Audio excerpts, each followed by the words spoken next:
KTG में हम cover कर रहे थे प्रेशर एक्सर्टेड बाय गैसेस का एक्सप्रेशन।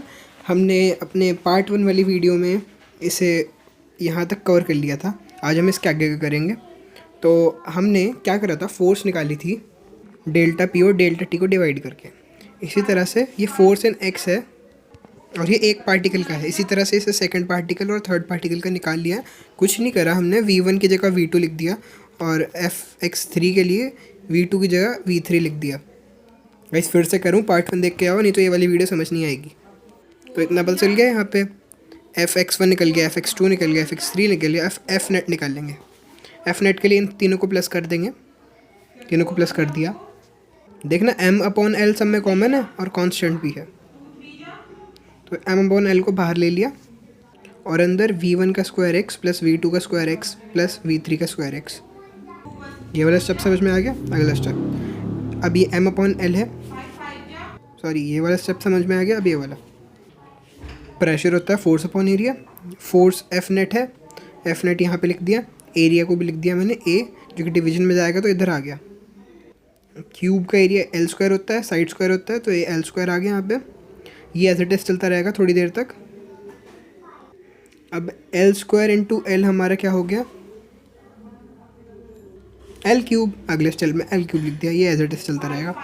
फिर अगले स्टेप में एल क्यूब को हमने वॉल्यूम लिख दिया, क्योंकि क्यूब का जो वॉल्यूम है वो एल क्यूब होता है, तो यहाँ वॉल्यूम लिख दिया। ये हमारा जो भी हम काम कर रहे हैं, ये यहाँ पे एक्स एक्सिस के अलॉन्ग जो वेलोसिटी है उसके लिए कर रहे हैं। जो पार्टिकल्स एक्स एक्सिस के अलॉन्ग चल रहे थे, इसी हिसाब से जो पार्टिकल्स वाई के अलॉन्ग और जेड के अलॉन्ग चल रहे हैं उनका हमने लिख लिया है सिमिलरली। लिख कर आपको कुछ नहीं करना, एक्स की जगह एक बार वाई रख दो सब में पूरे में, और एक बार एक्स की जगह जेड रख दो पूरे में। तो हमारे पास प्रेशर अलॉन्ग ईच डायरेक्शन आ गया था एक्स वाई जेड, तो यहीं पर सेम चीज़ लिखी है।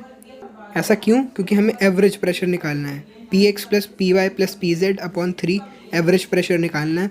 तो m/v सब में कॉमन है और यहाँ पे मैंने सेम एक्सप्रेशन जो ऊपर लिखा था लिख दिया है एज इट इज़। अब क्योंकि जो वेलोसिटी है वो अलग अलग डायरेक्शन में एक्स वाई जेड, इन सब को ऐड करके हम एक ही में लिख लेंगे। तो ये हो जाएगा v1 का स्क्वायर, v2 का स्क्वायर और v3 का स्क्वायर और डैश डैश डैश vn का square. Multiply divide by n हो गया।